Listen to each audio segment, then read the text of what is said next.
June 19-ാം തീയതി നിലമ്പൂർ ഉപതെരഞ്ഞെടുപ്പ് നടക്കാൻ പോകുന്നു. ഫസ്റ്റ് ഓൺ റിപ്പോർട്ടർ നിലമ്പൂർ ഉപതെരഞ്ഞെടുപ്പ് ഇപ്പോൾ പ്രഖ്യാപിച്ചിരിക്കുന്നു. ജൂൺ 19-നായിരിക്കും എന്നാണ് ഇപ്പോൾ നമുക്ക് ലഭിക്കുന്ന വിവരം. റോഷിപാൽ, നിലമ്പൂർ ഉപതെരഞ്ഞെടുപ്പ് ജൂൺ 19-ാം തീയതിയാണ് എന്ന് തെരഞ്ഞെടുപ്പ് കമ്മീഷന്റെ പ്രഖ്യാപനമാണോ നമ്മളിപ്പോൾ ബ്രേക്ക് ചെയ്യുന്നത്? ഡോക്ടർ അരുൺകുമാർ, ഏറ്റവും പ്രധാനപ്പെട്ടതാണ്. ഒരുപക്ഷെ കേരള രാഷ്ട്രീയത്തിലെ ഏറ്റവും നിർണായകമായ ഒരു ഉപതെരഞ്ഞെടുപ്പിന് കളമൊരുങ്ങുകയാണ്. നിലമ്പൂരിലെ ഉപതെരഞ്ഞെടുപ്പ് തീയതി തെരഞ്ഞെടുപ്പ് കമ്മീഷൻ, കേന്ദ്ര തെരഞ്ഞെടുപ്പ് കമ്മീഷൻ പ്രഖ്യാപിച്ചു കഴിഞ്ഞു. നിലമ്പൂർ ഉൾപ്പെടെ 5 നിയമസഭാ മണ്ഡലങ്ങളിലെ തെരഞ്ഞെടുപ്പ് തീയതിയാണ്. അതിൽ നിലമ്പൂരിൽ തെരഞ്ഞെടുപ്പ് നടക്കുക ജൂൺ 19-ന്, ജൂൺ 23-നാണ് വോട്ടെണ്ണൽ നടക്കുക.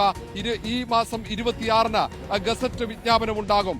ഇതിൽ നോമിനേഷൻ നൽകേണ്ട അവസാന ദിവസം, last date for making of nomination June 2-നാണ് നോമിനേഷൻ സമർപ്പിക്കേണ്ട അവസാന ദിവസം. അതിന്റെ പരിശോധനകൾ നടക്കുന്നത് 3-ന്. ഏതായാലും നോമിനേഷൻ വിഡ്രോ ചെയ്യേണ്ട ദിവസം ജൂൺ 5-ാം തീയതി, ജൂൺ 19-ന് നിലമ്പൂർ പോളിംഗ് ബൂത്തിലേക്ക് പോകുന്നു എന്നുള്ളതാണ് ഏറ്റവും പ്രധാനപ്പെട്ട കാര്യമാണ്.